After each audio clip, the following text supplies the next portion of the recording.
I never ask anybody, ever, tell me your story. What do you mean? It's like extractive. Yeah, like give me something. Yes. Give me something. Tell me your story. So we don't do that. That is Robert Fogarty. He's the founder of Dear World and a photographer who has worked with everybody from public figures to survivors of tragedy. A story needs to have characters, obstacles, and resolutions. How can you tell a story that you're actively in? You can't, because there's no resolution. If you're in the inciting incident still, how can you tell a story about it? He's documented stories everywhere from major stages to moments of real human loss. Deep down, we're all artists in our own way. We're all creative in our own way. Life just kind of kicks it out of most people. I guess, what is it that has inspired you to share not only your story, but others' stories as well? Welcome back to the To Create Is Human podcast. I'm Jacob. I'm stoked to give you today's episode with Robert Fogarty. Such a killer conversation. But real quick, I'm just going to give you the story bite of today's episode. If you're new to the show, the story bite is where I just take 60 seconds or less and give you something that you can apply right away to make you a better storyteller. Today's story bite is actually an anecdote that I got from another Jacob on LinkedIn. He commented this on one of my posts about storytelling. He says, "There was a book describing a young girl's sadness because she wanted to see her mom. The book could have just said that the mom had died, but instead the little girl said that she couldn't see her mom because she was asleep under the big oak tree." You have to process what that means. The effort to understand is what makes you feel the loss rather than simply just understanding that it happened, right? I can visualize and sympathize with somebody's pain and passing, but I can really feel the little girl's tears as she's explaining where her mom is, and you connect the dots on your own after that. This is a good reminder that it's not just the events in the story or the things that are happening, but it's the way that the story is told that can really make you feel what's happening and make you understand it as if you were there instead of just being recalled another story, just being told another story. So that is today's story bite. Let's get you straight into this episode. I'm so excited. I was able to sit down with Robert Fogarty. Here you go.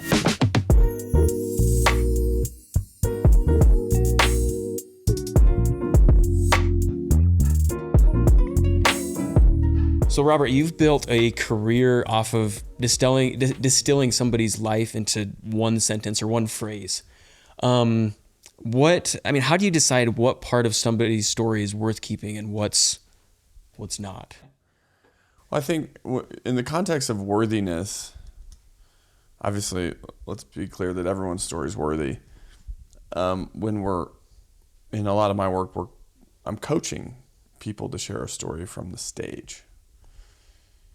And so I think the reframing of worthiness when a person is sharing their story in service to the audience, there's a few factors for sure.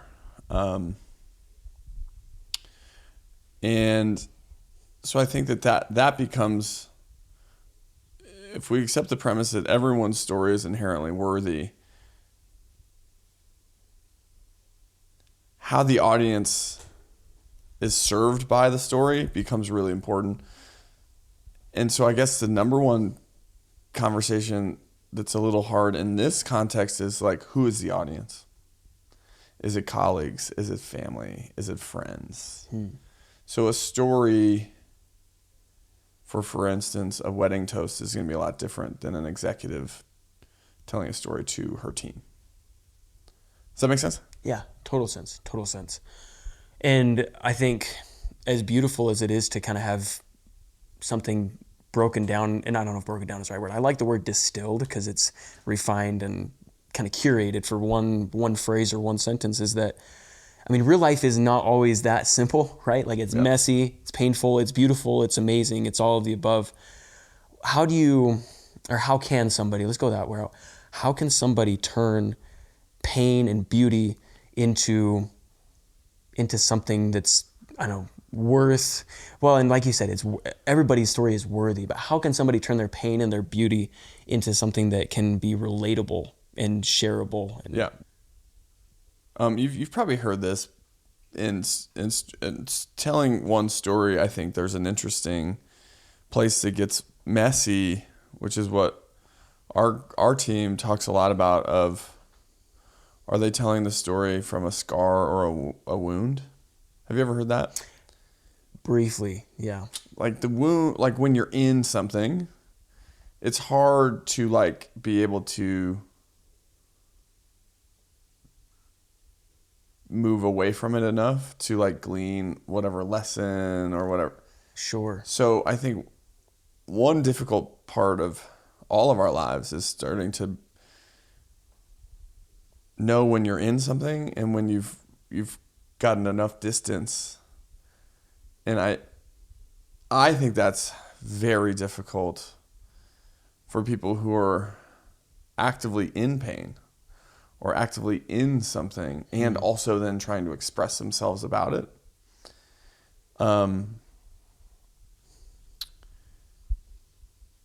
That's just very difficult, I think.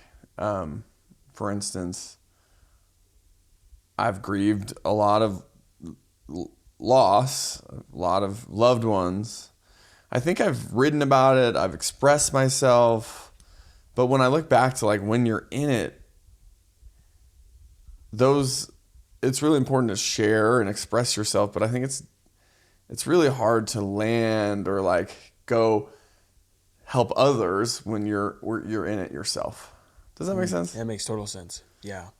I think of a lot of like mentorship programs, a lot of communities are built on the model of, hey, I went through this, I'm through it, now let me help you through it. I think of like, a good friend of mine runs the Testicular Cancer Foundation. Hard to give advice or mentorship when you were the one in treatment.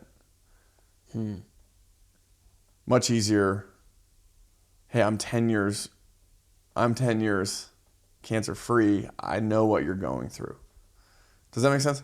Yeah, that totally makes And I sense. think there's a lot of folks, a lot of people who are in the metaphor, they're in treatment and they're trying to also teach lessons about it.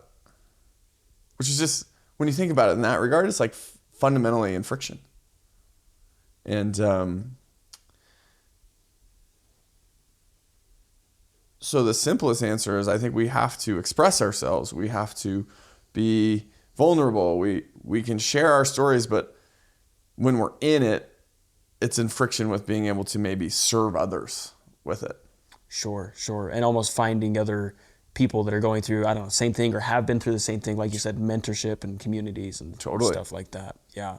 I was scrolling through your social media on Dear World, and one of the posts really caught my eye and attention, and I just loved it. It was about Hopesters. Yeah. So can you tell me what, I don't know if you've come up with that term, but tell me what Hopesters is. Funny, Hopesters, we're big on values here. We anchor a lot of our stories to values. And so Hopesters are just the personal embodiment of people who give you hope. I think it would be in faith terms, your guard, I can think of my grandma saying, you have guardian angels, I think a Hopester is just, our term of someone who's there to look out for you or give you hope. And in my life, lots of Hopesters. And I think they're the people who, and you made a great point, Jacob, like, life is beautiful, life is messy. If you're lucky, you have people like who are there for you and maybe you didn't know you needed them or you didn't ask for them, but they just showed up in your life. I think those are your Hopesters. That's awesome. What is it that, I guess, inspired you to share?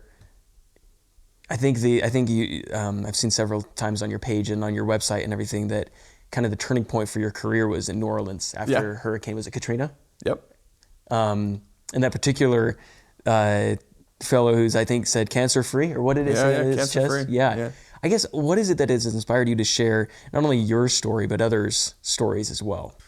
Well, I think early in my career, I wanted to not deal with my own things. So I was like, why don't I just help others? It was an interesting part of my career where it's easier to try and fix other people's problems than your own. 100%. And so I think it was in one part, I've always wanted to tell stories, but it's easy to like reflect the mirror back on other people, which interesting in this project, it came full circle, and then I had to look at my own things. But people are just wild, man. Funny, mysterious, curious.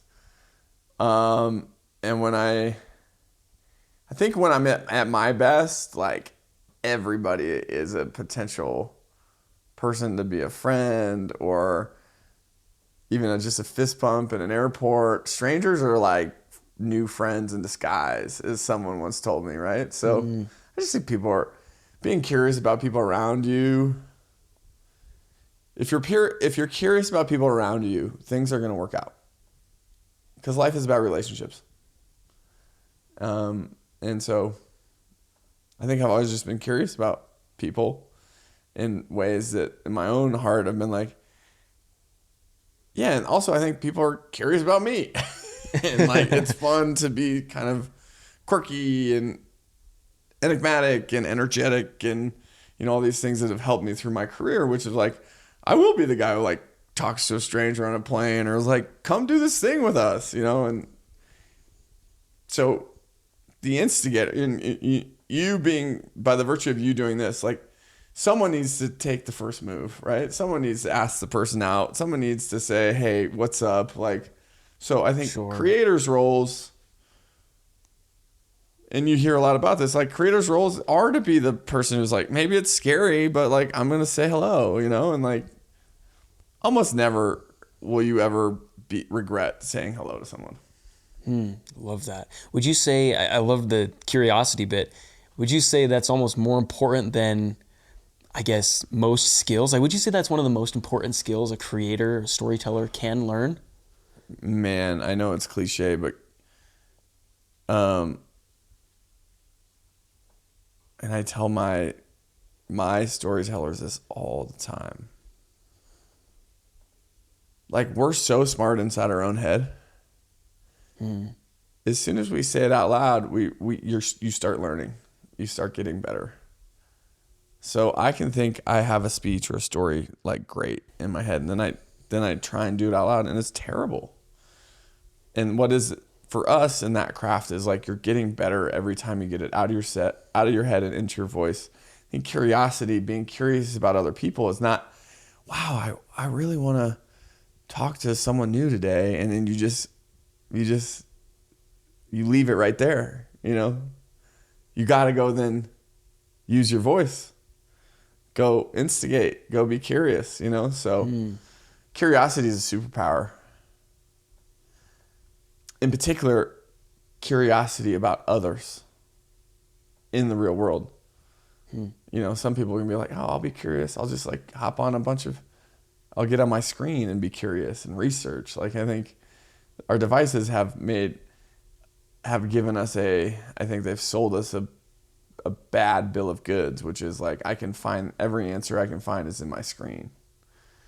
And I actually think like most of the answers in life are probably still going to be found by meeting, talking, and building relationships with others. It kind of reminds me of, I mean, I've always heard the phrase, you learn by teaching. Yeah. Instead of just learn by observing or just by absorbing knowledge. For sure. Love that. And you know, I need to take my own medicine here. Like, I think that there are parts of my life where I thought like, oh, I have it figured out. And you know, and then you start losing, like, just because you were in shape once, but if you stop going to the gym, you're going to start losing your muscle. You're going to start, you have to continue to tend to your voice. And I think curiosity as an extension of that is a muscle. And we talk a lot about that over here of getting back to our roots, you know, making sure that we're not losing what made us special. And I think it's as simple as you think it is putting yourself in positions to learn while you're doing, you know, the teaching metaphor I think is really simpler put of like, you'll never learn if you don't start somewhere, and you learn by doing. So, I mean, I feel like, and I kind of said at the beginning of this little episode, everybody says that stories need to be relatable, but I don't know. I guess some of the most powerful ones aren't. Like, I guess in a way it's just easier for you to see yourself in them, which could be interchangeable with the word relatable. But what do you think? I mean, is relatability overrated within storytelling, or is it? Does that question make sense? I should ask. Yeah, what I think I'm hearing you say is like, when you're telling a story, relatability, or can the audience see themselves inside of it? Is that important? Yes. Yes. But like anything in life, knowing who your audience is really important. I think that there are some stories that don't need to be relatable to a big audience. And some of the best stories, I think, and this becomes a really beautiful part of, like, as creators, you know, for instance, pop songs are intensely relatable. But if you talk to music scholars, they'll tell you they're not good. They're not good songs. They follow a pattern that is relatable to a broad audience. So that becomes really interesting, is just because something's relatable doesn't mean it's good. And I think one of the things we struggle with here, and the thing I'm struggling with as a creator, is having to kind of play by these artificial algorithmic rules. Who says you have to have a hook in 3 seconds to make the story good? Well, we've all now had to buy and punch a ticket into Meta, Facebook, Instagram, and TikTok's, the overlords, way of telling good stories. Like life, I mean, you know, my dad always says, what hills do you want to die on? Like, is it easier to just kind of fall in line and do that? Yeah. I mean, we're all falling in line with this thing that, frankly, I don't think is actually good, but our attention spans have been programmed to, you know, that's what the mass audience likes. So we're all going to do that. That was a long answer to relatability is important, I think, if you're trying to be relatable. For sure. But if you're trying to be provocative or mysterious, enigmatic, you know, some of these things are interesting where it might not hit with everybody, but who it hits with is all equally as important. So Mike Richardson, the guy that actually connected us, he reminds me a lot of what kind of you're kind of embodying here, is that when everybody yins, he is the one to yang. Like, Yep. He's the one that's not going to do something just because it's trendy or cool or the algorithm says to do it. Like you said, something like the hook, like, screw that. Like, why? Like, why do I have to do this just because everybody else is saying to do it? And I've always been inspired by that. Like, why should I do something just because everyone else is doing it? Like, I'm going to do what I want to do, or do something, do the story. Sir, I've always heard it as serve the story in the way that it needs to be told. Yeah. It's tough though. I mean, the macroeconomic conditions that we're finding ourselves in, of like, which, by the way, democratizing creativity is amazing. You know, like, the ability to pursue your dreams, I think it's never been easier to go after that. What becomes hard is the reward system now, I think, is rewarding less zag. It's fun to say, I want to zag when everyone zigs. It's a lot harder to do it, I think, in practice.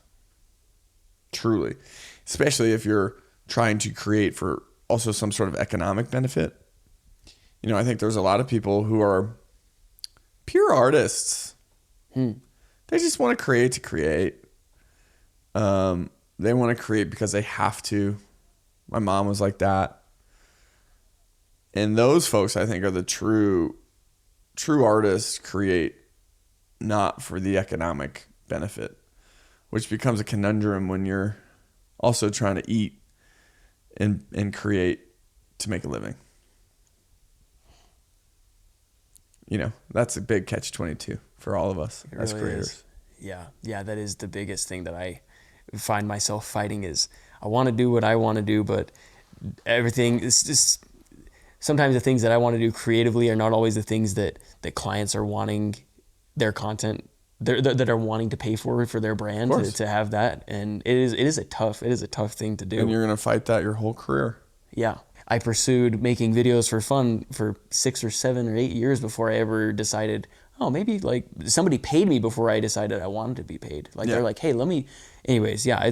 I've always wanted to create more than I've wanted to make money creating. So going along with that, what are some of your favorite stories that you've been able to tell? Oh, man. I mean, cancer-free, Ralph Surpass and his wife changed my life for sure. I think with Dear World, what's been really fun is drilling down into giving lots of people who don't think they're creative, meaning like a lot of our clients are professionals, they're bankers, they're lawyers, they're executives who, when I ask them, you know, when the last time they drew or anything creative, they say when they were kids. And a lot of these folks or people who say they're not creative come up with awesome messages and so I think that just is a corroboration of deep down, we're all artists in our own way. We're all creative in our own way. And that life just kind of kicks it out of most people. You know, it's not that they don't want to be creative. It's just the opportunity costs of pursuing their creativity are just too high. You know, it's not a life for the faint of heart. And you know, mm-hmm. It's not a life for the faint of heart. And I think that's where a lot of creative people find themselves doing other things to pay their bills, but they still knit, or they still build things, or their side things become really important to who they are. So I think it's a gift for guys like you and me that we get to like pursue our creativity as a profession. It's funny you say that, because I used to write songs when I was in high school, and I never produced anything.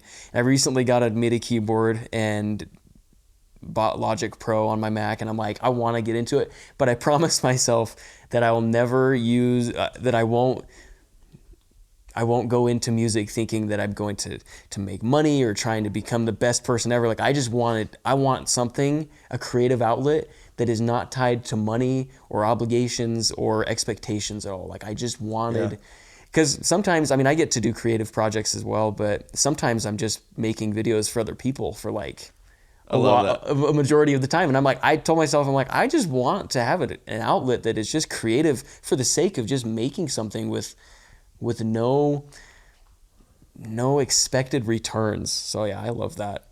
When you tell me these stories, I mean, how often, because I found this sometimes, how often are people discovering themselves as they tell their story?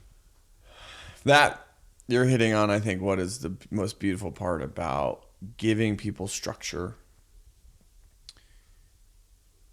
in how to tell their story. It's not like a training, you know, we're not like a storytelling training company, but I do think that when someone, and our events are very structured, where people get to share and listen, you know, it's an interactive, almost workshop environment for most of our clients. And how rare, frankly, it's very rare for people to be able to just share and listen to each other in ways that are about things that are important to me, that you just are there to listen, and then you switch and you tell me something. And what I realize is like how rare that is for most of the population, at least in the United States. Almost never do they get to just chop it up about, our events are often, there's some sort of theme or learning outcome. For instance, we just did an event with a company where their value is be bold. And so in our session, we're getting people to find moments in their lives where boldness was present or not present. And so these are executives where you might be telling me a story about how you got cut from the high school basketball team and then you tried out for tennis and you fell in love with tennis and became a college tennis player. And, and we might have been working together for years and never knew these things about each other. So what I think about being able to just not even tell stories, but express our lived experiences, even if it's not quote unquote a story, it's an anecdote or it's experience. If someone's going to listen or will listen, it's like an amazing gift. And I just don't think we have most people don't get that in their lives. That's been extremely beneficial and formative for me, of being able to be like, having people come up and be like, whoa, I've been working with that guy for years. I just never knew he had a kid who's adopted. I never knew he adopted a kid. I'm adopted. Like, we've had literally that kind of level of breakthroughs. And then in particular, when you start to tell your own story, and when I think about the word story, I'm thinking in a macro sense of like my lived experience. The more you share it, the more you're reframing it. And that becomes interesting, is that like our ability as humans to like take an experience and reframe it over and over and over and over again, where how you feel about that experience changes every time you start to reframe it. Does that make sense? That does make sense. If you were to ask me a year after my brother passed away, I would tell you about it much differently than I'm going to tell you about it 10 years, now 10 years on. It's still the same experience. I still remember what it felt like, but how I feel about it now is categorically different. And I think that becomes really interesting in life as we move through things. It's the old adage, right? Is like time heals all wounds. This too shall pass. This is all rooted in, I think, the psychology around humans' ability to be resilient and reframe things in their life. And I'd argue that becomes a really important part of telling one story. Because if you keep that bottled, then you're just in here thinking about that experience, whatever that experience might be, positive or negative. How is that different? What are the differences as far as closer to a huge event, life-altering, whether good or bad, versus, like, say, 10 years? What are the differences between sharing those at different times, the different times that you share those?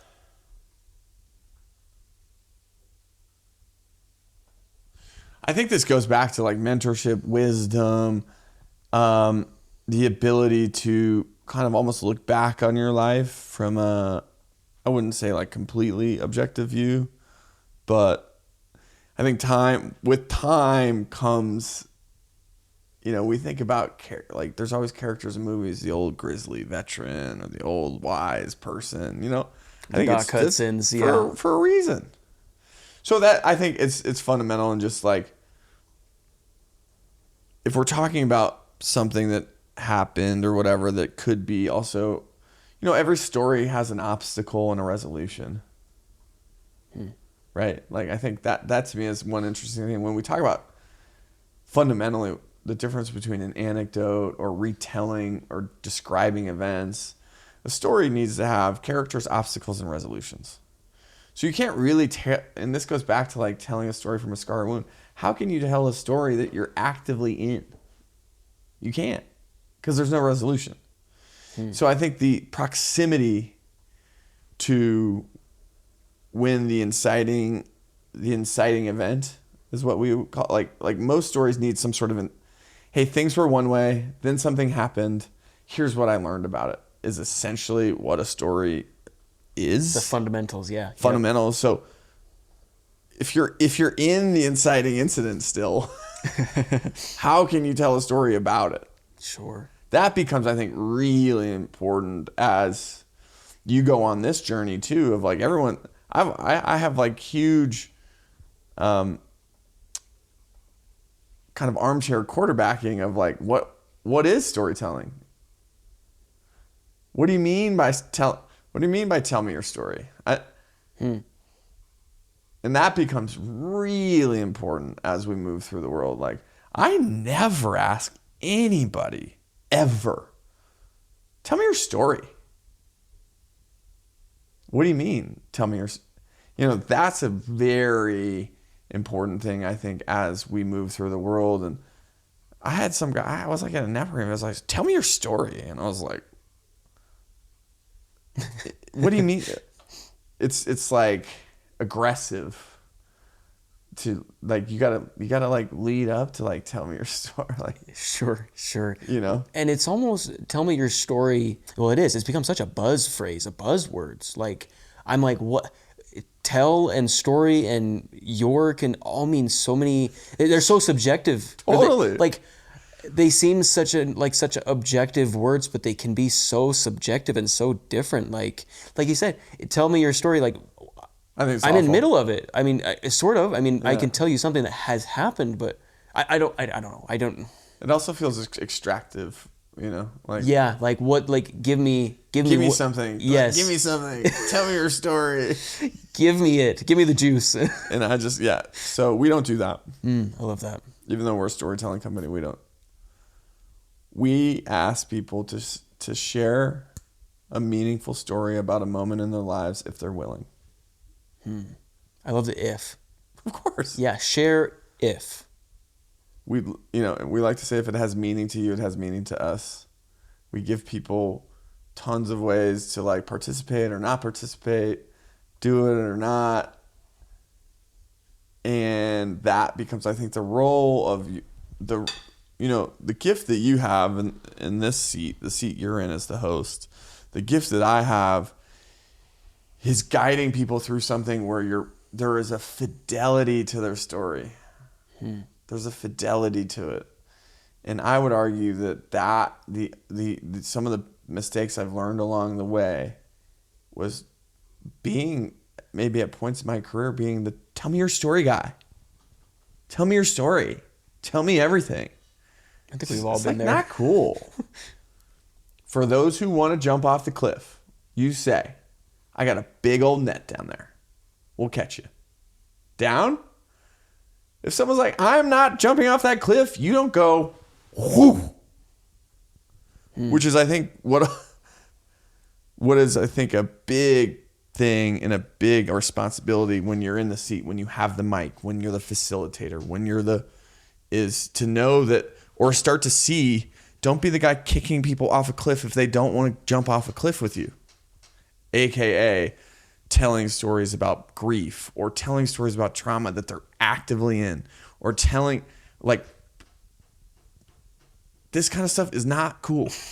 It's like a little bit of this, got you. A little bit of that. And then when you've done it, you can see someone's like, let's go.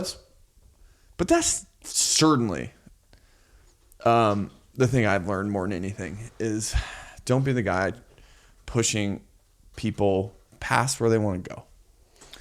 People will join you if they trust you, if you built it, if they feel like there's a net. It's our job to create that, and our job to land that there is a net. So I hope that's helpful for me. That's probably one of the things that, if I have any regrets in my career,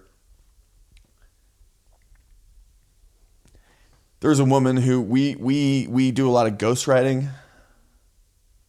For instance, like with executives, we missed a production step on a lady who had a very difficult story that got published that she did not get final review on. It was ghostwritten with her, writing partner. The writing partner missed it. We published it, and she absolutely ripped me. And I deserved it. She was like, I didn't okay this story. This is not how this went down. This is wrong. This is wrong. How dare you take my story and mess it up? So, you make mistakes along the way, but that one is absolutely in my brain a lot on the metaphor of like, that was a net. I told her I had a net, and then I yanked the net out. And that's no fun. And I think that becomes really important for all of us is in this seat, having a fidelity to a person's story, in particular ones where the obstacles are big, real big. And the resolutions are often great, but even in that journey of like, if you get it wrong with them, they feel like you messed up my story. There's so much trust they give us. Yeah. One of the greatest gifts ever, and also a responsibility for sure. Absolutely. Within social media and the internet rise of the past however many years, there's so many pluses and minuses and whatever, but I'm discovering for myself that I guess in a sense one of the cons of it is that the commodifying of storytelling. Like it's more a commodity now than ever of just tell me your story. I need something to promote. I need something to tell. Like you said, and I've been in this place before, and I think we all go through it as storytellers. I don't ever want to go back to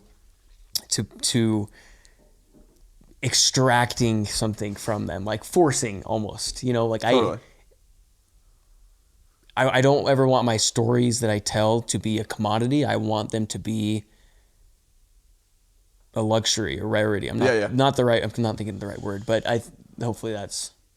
Well, I think what becomes an interesting like philosophical conversation about like how we move through the world, like storytelling is just one other form of currency. If it's being commodified, there's a transaction involved. As long as the other party understands that it's transactional in some way, I think it's just that becomes important, right? Where people get into, I think, trouble in something like that, right, is like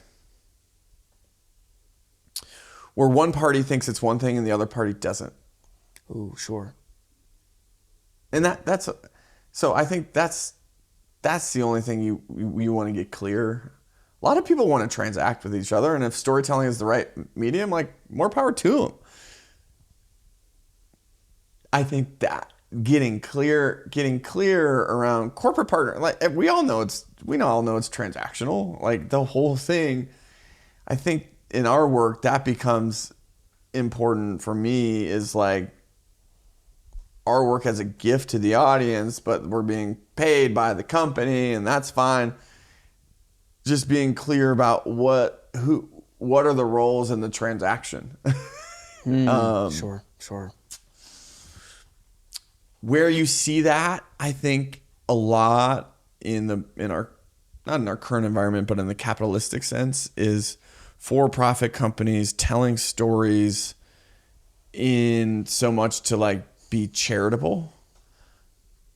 I'm going to do this thing and I'm going to give 10% of my things to this charity. Come support our car wash. Come support those are the ones that I think can be, and the ones coming from the charitable space, like those are the ones I've always had a little bit of like, be careful as the brand over promising. Sure. Helping kids or doing this thing when you really don't know if you can deliver on that promise.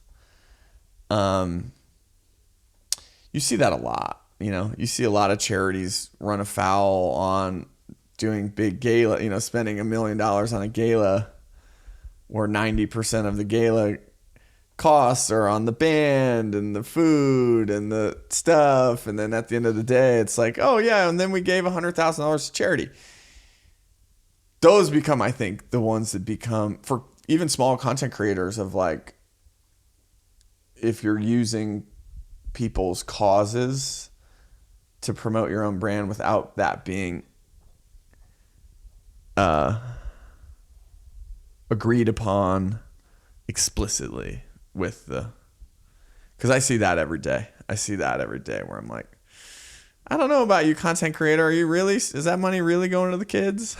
And I think, and we have these conversations all the time of like our partnerships, how we do this, and that becomes just one that I've always been wary of as a viewer myself.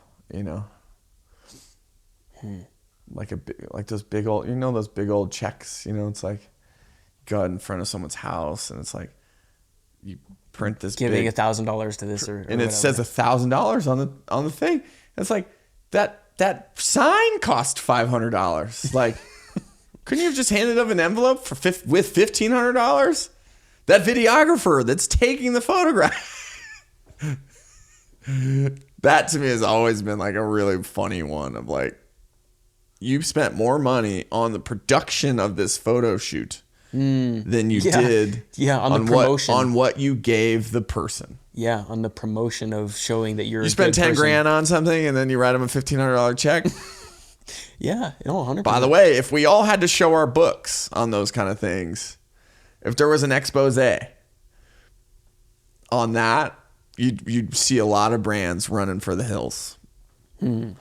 Creative directors, ad agencies, brand spend, blah, blah, blah, for a $5,000 check that was really pretty in someone's hand. Yeah. Spent 50 grand to make it look like that. That to me becomes, because by the way, I think the homeowner or the whoever, that we kind of can inadvertently or advertently step on them because they'll take the money no matter what. But I'm always like, woo, I don't know. Feels, it's like walking the line of authenticity versus presentation. For sure. Yeah. For sure. It's all about presentation for some. Yeah, and that's, I think, as long as, and again, here's how I do it, and I think in our lives, as long as we know the game, as long as you know you're watching the game happen, like I'm just like, I'm buying a ticket to the ride myself, but the ride sometimes is like, whoa, okay, this is where we're going. And I think what you're trying to get at and what I'm trying to get at is performative authenticity versus authenticity. We're all we do, our whole life is a performance.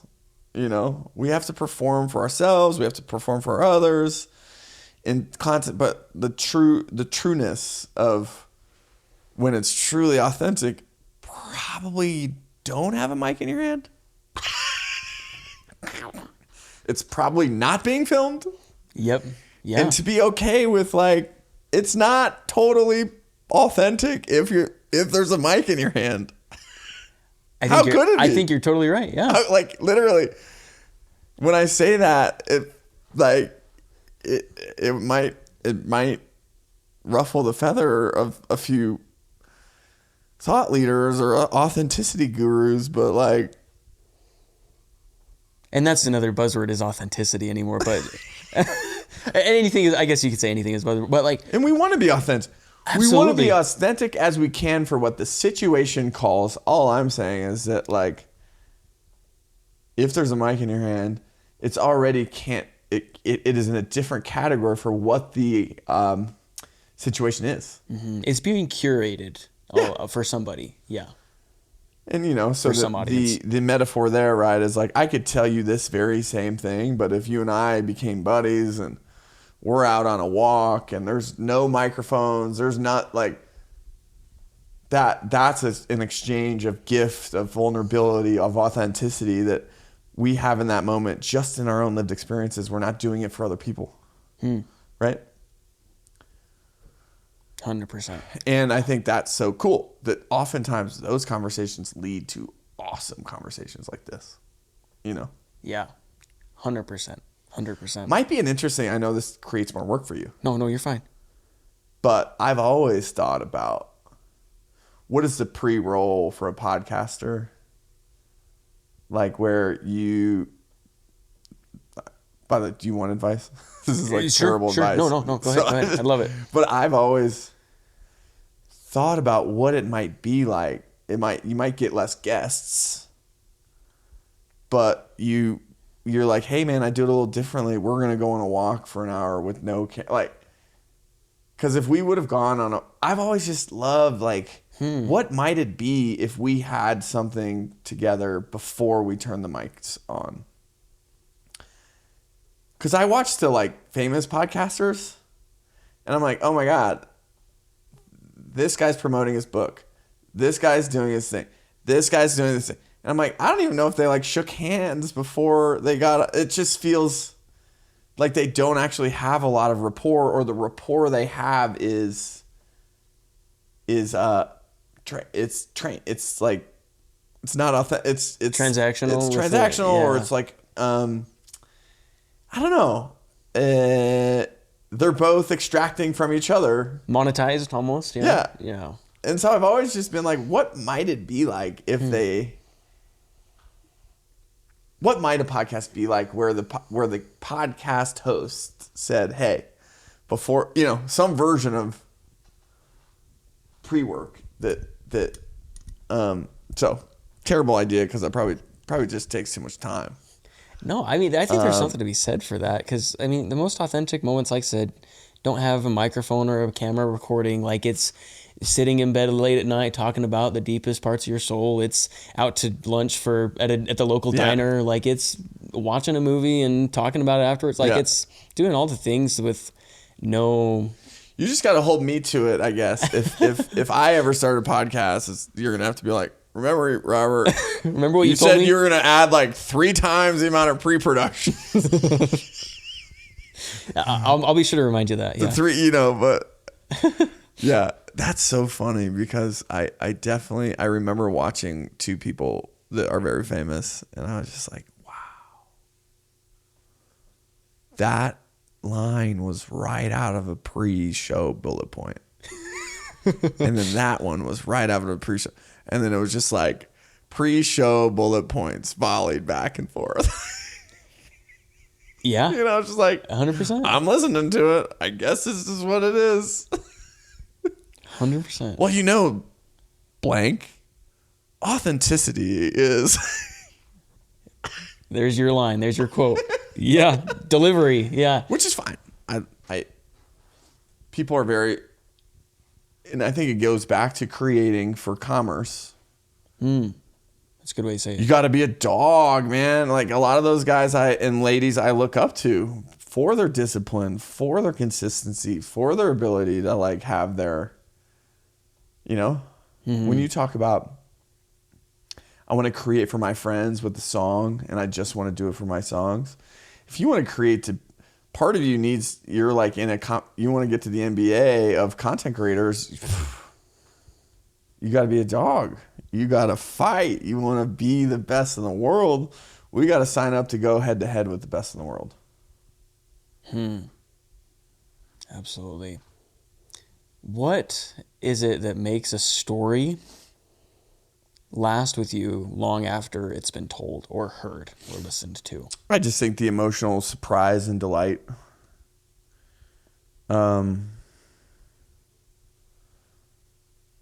I think someone who has reframed or shared something that we can all see ourselves in, but in a way that surprises or delights you, which is really hard to do. Yeah. Because I think an audience member signs up to listen, and if they're doing their jobs, they're listening intently and they're following the story, and then somewhere in that story they go, huh, or whoa, or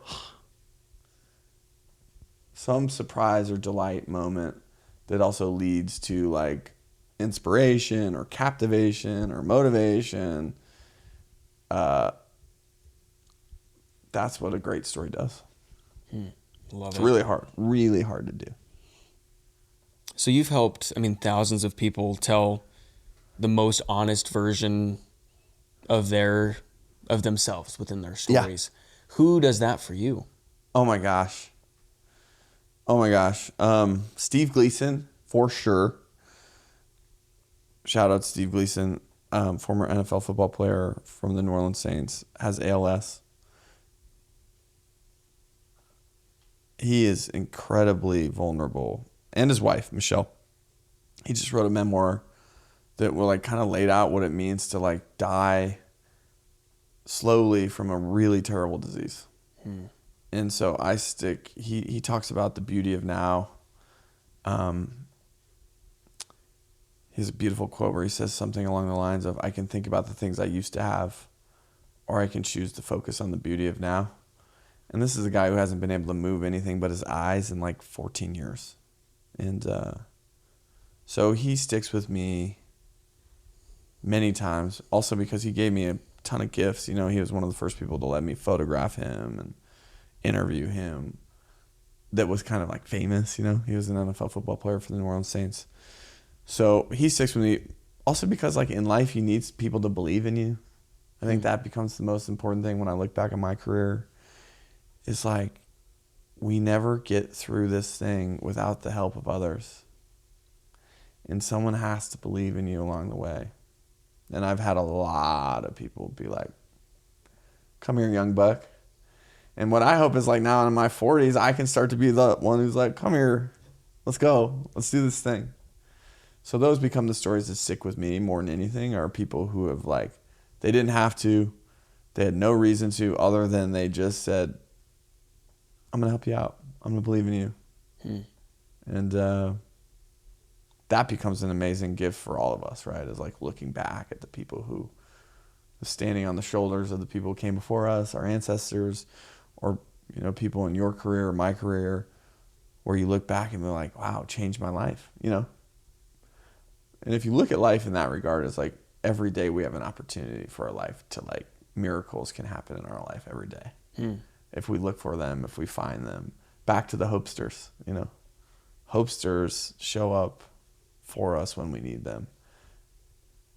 And interestingly enough for you, Jacob, as you're doing this, and congrats on this podcast, like you're putting yourself in a position every day for your life to change, you know, which is super cool, especially as a creator. 100%. Yeah, I love doing that. I love that you said you're in season 2, because most people never get past like the first episode. Yeah. I think, right? Like almost 100%. Almost no one does. There's some stat, I'll never remember it, but it's like 90% of podcasts don't make it past 5 episodes or something like that. Yeah. Speaking as someone who's never had a podcast, because my biggest fear is like we would stop at episode 5. You know, it's just what you're doing is you're doing the stuff that many people won't do. And that puts you ahead of 95% of the population. So kudos to you. Thank you. Yeah. And hopefully I can continue to. Yeah. Let's go. Yeah, let's do it. You can. Is there any storytelling advice that you disagree with?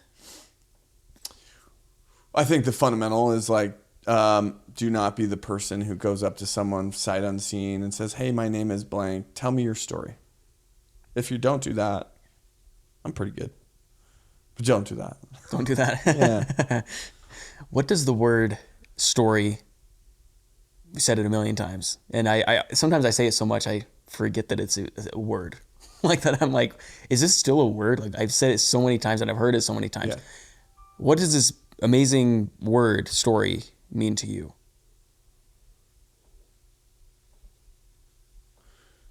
I'm going to zig here. Yeah. I think a story is a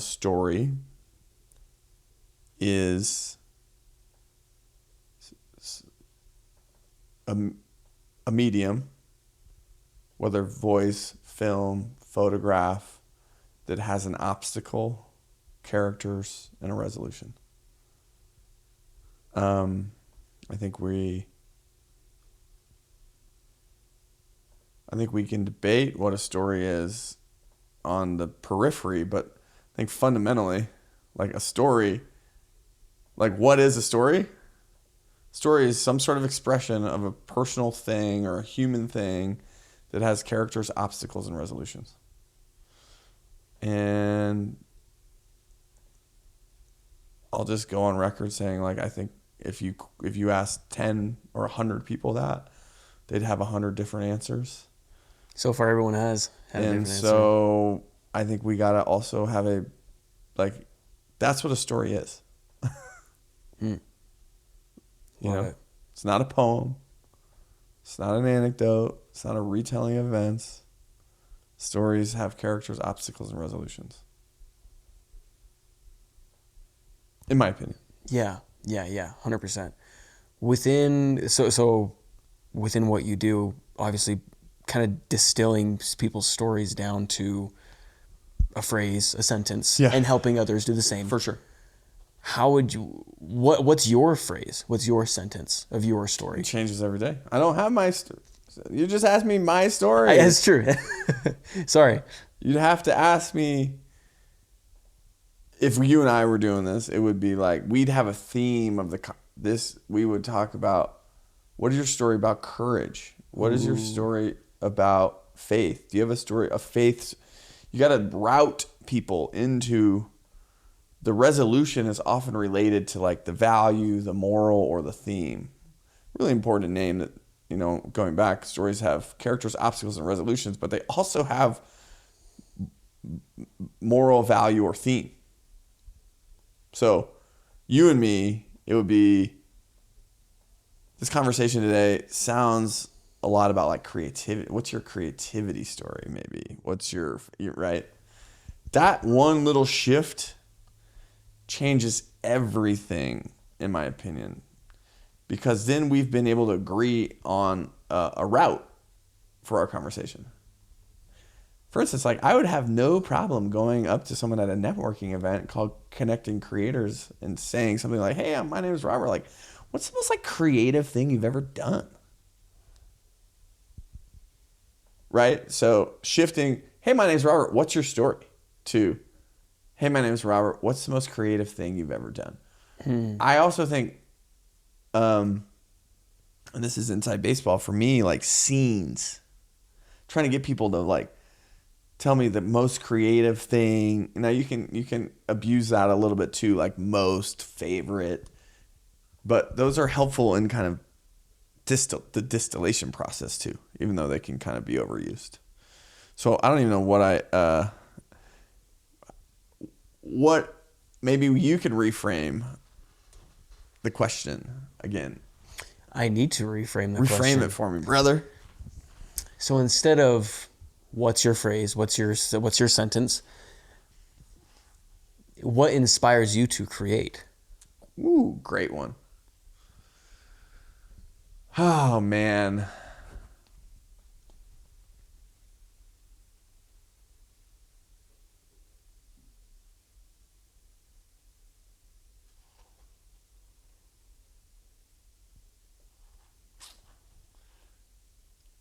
I think it's funny, I'm drawing a blank on what inspires you to create. I think that like feeling of like what's possible is like so cool. And I feel really happy that I get to wake up most days and have this like, wouldn't it be cool if, you know? Yeah. So I don't know if that's like direct inspiration. Some people might say, oh, it's my family or my friends, but it's like possibility. It's like, what could go right? Wouldn't it be cool if? It's just inherently inspirational to me. I love that. So I guess last question here. Who are some of your favorite storytellers? Kurt Vonnegut. Okay. Wrote Slaughterhouse-5. I love Kurt Vonnegut. I love The Moth. Their whole thing is true stories told live on stage. I think Ted does a really good job of they've built their format, and I think a really good TED Talk can educate, inform, and inspire. So, and Gay Talese.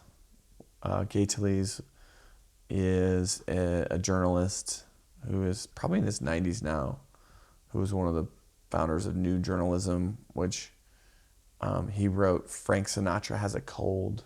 If you haven't ever read that, it was in the Esquire, called it one of the greatest magazine articles ever written. Wright Thompson from ESPN, one of the best sports writers I've ever read. So, yeah, Wright Thompson, Gay Talese, Kurt Vonnegut. And then I think in formats, obviously TED is really beautiful, and The Moth. Love that. Yeah, man, is there anything you wish I would have asked? I mean, this has been a great conversation. I appreciate your time. What's next for you? I mean, what's keeping you up at night? What do you want to, what does, if we could fast forward a year from now, what does success look like for you in terms of this podcast? Oh, that's a great question. I mean, if you would have asked me at the beginning, it would be just the traditional like scale, like having 1 million views, having on the biggest and best guests, and not that I don't want those things. That's a great question. What does success look like for this podcast? For me, I don't know if it's necessarily even like a metric. Yeah. You know, by the way, it's okay to say like, I want the biggest and best views. I want to be the best creativity podcaster in the world. Truthfully, the best measurement of success that I have found so far is when people say, thank you for sharing. This has helped me in some way. Cool. Like that. Have you ever heard of the 12 archetypes of characters within? So the hero's journey, I forget the dude that came up with that concept. Mm-hmm. It's like the basic template for a lot of traditional stories, right? That same dude that came up with that came out with like the 12 archetypes of characters within stories. And we all have an archetype that we live out every day. And mine is, at its core, a creator. Cool. There's 3 levels of creating. There's 3 levels of the creator archetype. There's imitating creativity. Then there's making way for your own style within creating. And then the final level is inspiring the next generation. And so I aspire to inspire people. So that's, I love that. I don't even know if it's a metric, but it's more of just seeing genuine growth and transformation in other people that hopefully I helped inspire. Let's go. So that's, I mean, truthfully, I'd love to have 1 million views, tons of thousands of views, and great guests. And I have had fantastic guests, and appreciate your time being willing to do this with me. But as far as like in 1 year, if I could say what is success in the show, it would be to get 100 people to say, thank you for sharing this. Thank you for finding people that shared this and helped me. Let's go. Do this better. Well, you're on your way. And I hope you build like the biggest and best one ever. I think it would be amazing. And I would so love to. You're on your way, man. You're on your way. Yeah, dude. Totally. Dude, thank you so much for coming on. This has been great. Robert Fogarty, people. Let's go. Let's do it.